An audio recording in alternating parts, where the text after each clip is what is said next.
Hey guys, welcome back for another week of Stop Talk and Roll.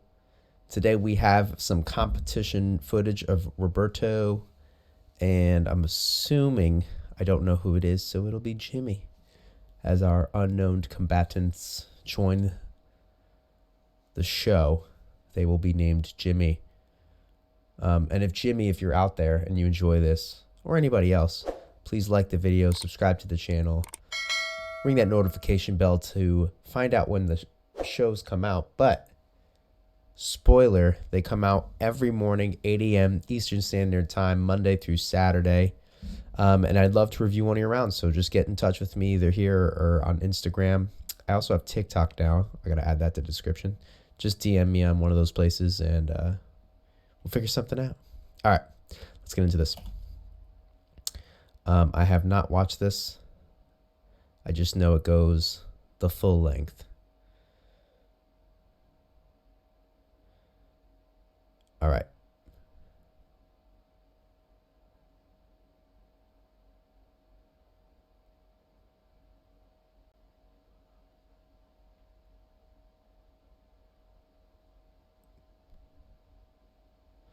Okay.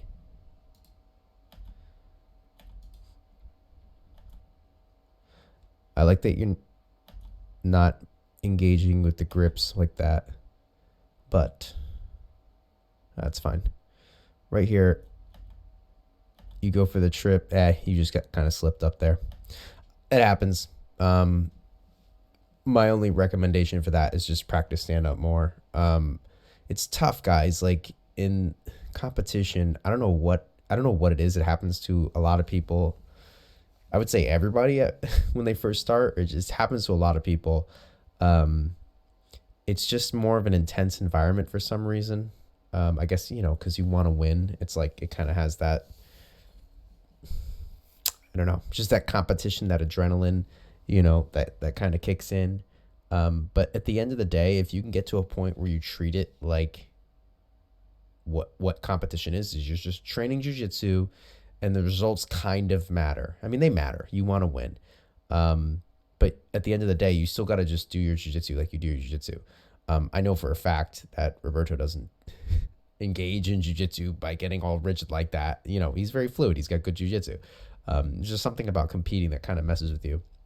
The sooner you can, anybody, right? I'm saying I'm not saying for Roberto, just for anybody. The sooner you can like calm those nerves and enter a match and do jiu-jitsu how you do jiu-jitsu in the gym, you're going to have better success. And that's why it's important to train how you're going to compete. If you want to compete with an intensity, you need to train like that too. You can't just expect to turn it on because you're going to have an adrenaline at a competition. You can't just expect to turn it on at a competition because you'll just have an adrenaline dump and it's not going to work out. So that's my little spiel. That's what happened there. Honestly, that's my analysis for what just happened there. You got really nervous. You went in for a takedown. You got a good bite on his leg, and then you just got kind of tripped up. I mean, I'm sure if I analyze it a little bit more, did Jimmy do something? His leg gets pulled up. Yeah, he just, I don't know why this happens. It's not anybody's fault. Yeah, he just pulls you back down. You pull guard. I don't think he gets 2 for that. I can barely see the scorecard. Okay, so what's happening here? It's actually really cool what Jimmy's doing here. He's pulling you up, and you're keeping your legs up. So you're actually doing him a favor right here. You're like, I've talked about this before. You're like a top right now. So he's just going to, with your head up and your knees up and your butt on the floor, he can just literally just spin you. Okay, which is what he does. I don't know if he ends up establishing anything, but he just spins you. Okay, you turtle. But you see how he just spins you like very easily? Like it's easy. Like it's not a hard thing to do. You can get a kid and they'll do it to you if you're up like that. Good job. Get your guard back. Very nice. Nice roll through. Okay, just keep your elbow and your knee connected there. This saves you from him getting past your guard. So nice job. Turtle back up.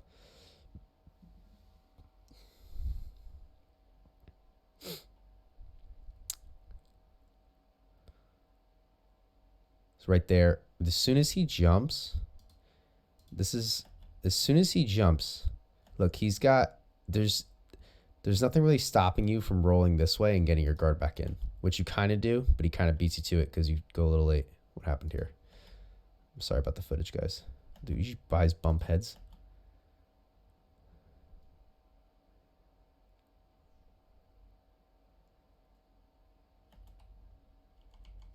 Yeah, that's a headbutt. That sucks. This guy's just like swarming. I mean, this is another kind of like adrenaline thing. Like I'm sure his technique's better in the gym too, but he's just like trying to swarm you right now and get on top, and he's not doing the basic things like controlling your hips and whatnot to pass. Looks like hopefully it'll settle down soon. So you have him in half guard right now. I'd be looking to turn into him. Like I want my knees when I'm playing half guard to be facing him. So trying to get to your back and then turn over. This can be risky for a number of reasons, but mainly because he has access to your back.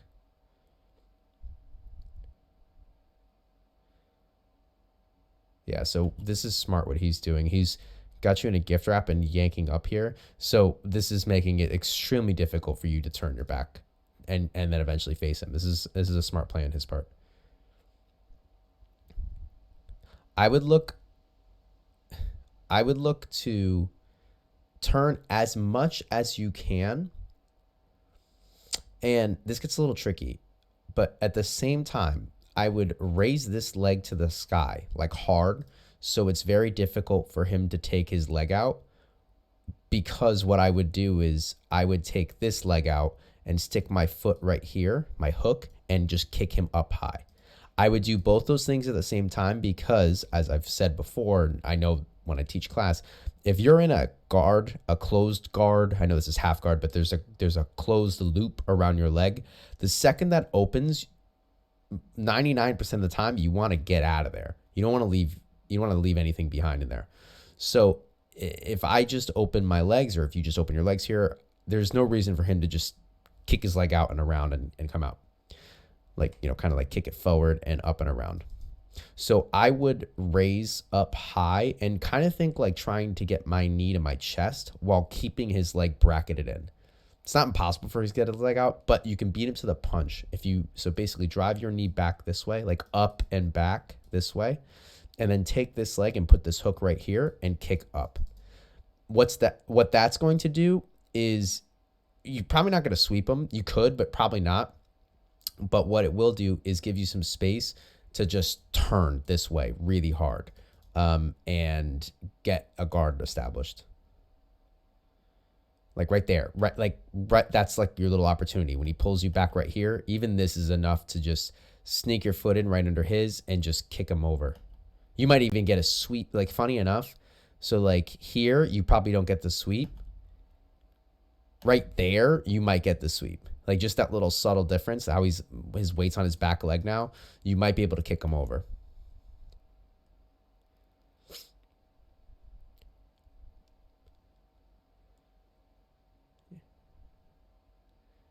Yeah, so right there, because it's competition, you defend that. Nice. Yeah, dude. Good job, Roberto. Yeah, don't let him get that hook in. He shouldn't be trying to put this hook in. He should be trying to roll you right now.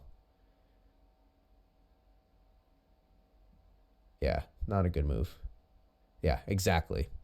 But you got to stay up. Okay, so you knock him over, and what happens? So right now, my whole goal would be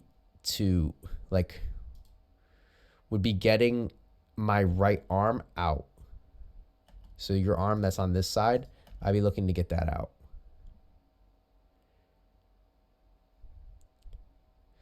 You step on this foot with this leg, and you bring your knee over. And then turn into him. He's going to get his 4 now. Oh, I should get this film right here. Oh, look at these guys. This footage is probably dope. I wonder if this is what this footage is. Grass is always greener on the other side. Same thing holds true. You should be turning, right? I would turn this way really hard right now. There's nothing really keeping you in place. Yeah, and he knows that. And he mounts. Does he still have his hooks in? I missed that. He has been demoted. No, just kidding. Yeah, look at that. Dramatic. Uh-oh. Camera work. What's going on here? Is he going for the armbar? I would rear naked choke grip on your arm right now to defend. Don't like that. Don't like that. Don't like that. Don't like that. You want to defend the armbar on top. So I would circle my legs around this way. Use this arm to reinforce the other arm. So you just put it into a rear naked choke grip. And he can't, like if he's trying to straighten this arm, if I put a hand here, can't go through. Okay?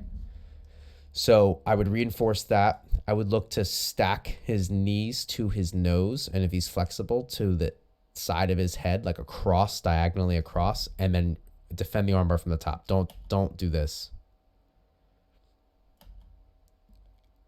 If you rotate this way, I know he's forcing you over, and you might be like, Nick, he's forcing me over. If you rotate this way first, he won't be able to do that. Right? Like instead of the leg going this way right now, send your leg this way and just hunker down on him. Because he just has a Kimura grip, which is actually, he doesn't even have a Kimura grip. He's got an illegal grip. Ref, take the grip out. Ref, the grip. Referee, the grip is illegal.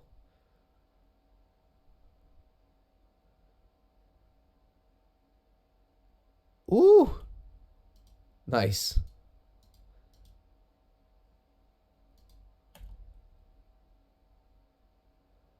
You know, like, I don't care too much, but it is a rule. So, like, follow the rules. He's illegal grip. Have him break that grip. He's got that, like, it's annoying. Whatever.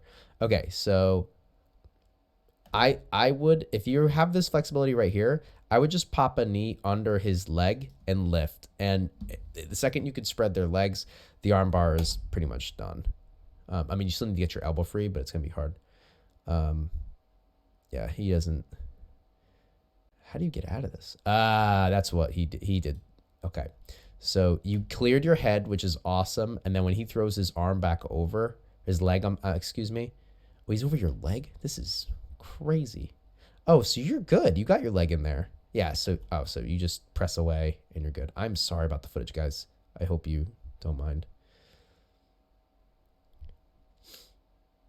I got to figure out a way to send it. If anybody knows a way to like send footage so that doesn't happen, that would be awesome. Oh, it didn't have you retie your belts. Where is this? Is this Stanford? Damn, you guys went right at it. I got distracted. Okay, go. You on top of half guard. How'd you get a half guard? I didn't even see that. Whatever. Good pass and up. Drive forward. Drive forward. Hey. Oh, no, you're on bottom. Okay. So he's able to start coming up. So you come around the back. Look, right here. Drop this arm down to tap the leg, and you just go forward. So you grab the knee. You just go forward. This is really good too. This is awesome, but hold on.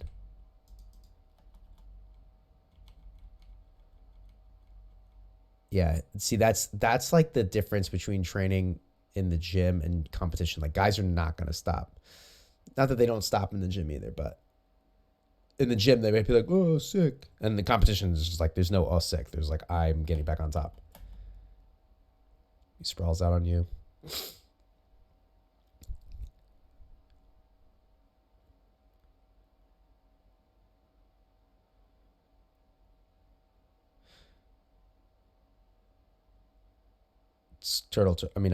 Get your guard back there. I'm assuming you are tired right now. So, like, yeah, I mean, you should be trying. I don't like that. I don't like belly down there. I would rather get my knees to my chest because this is just going to allow him to spin. Yeah, you gotta let him. You gotta close this space down. He keeps getting in between your elbow and your knee in this space here, and you want to close that down initially. But right here, you could sit up preemptively. Yeah, we got to work on that. That's not. He keeps hitting you with a back take that shouldn't be working, which is not your fault. It just like it's just capitalizing on. Is that it? Good round. Good round. Yeah. I think Roberto. My feedback would be like good round. You had good moves in there. You're getting to a point where you got to have follow up moves. So like your individual techniques that you hit, the offensive ones, looks really good. But then be prepared to follow up with something. Okay, so it's kind of like I like you should believe in your moves. If you don't, you should believe in your moves because they work. And then guys are going to respond. It doesn't mean the moves don't work. It's just the guys are getting better and better as you get better at jiu-jitsu. They're going to respond to things. So you hit your initial move. What's your follow-up based on their responses, right? Or what's your follow-up because you want to dictate the action? I would say that's number one, offensively. Defensively, you need to get a little bit more sound of closing down access points to control, meaning the space between your knee and your elbow, right? So this whole space, that's going to be the control. That's going to be the access to control on your body. You need to close those down and don't let people have access to those, especially in competition. That's where they're going to really exploit things. And then third, position specifically is turtle. We've been working turtle in no-gi class. I know you don't come to no-gi, but we have been working turtle for this reason because I noticed at the last competition I attended back in April or early May, whenever it was, turtle was an issue for a lot of people. So that's why we've been covering it this month in no-gi. So I would focus on offensive and defensive turtle for position specific. All right, good stuff though. Thank you for sharing. I appreciate that. Again, guys, if anybody knows a good way to share the videos, let me know. I actually got some very old training footage that I might use this week that was shared with me via Google Drive this time. So we'll see if that has the same issue with like the screen glitching. Because I want to obviously make sure I can, when I receive videos from other people, that it won't do that. That's not fun to watch, I know. Okay. Thank you guys. Thank you, and have a great day.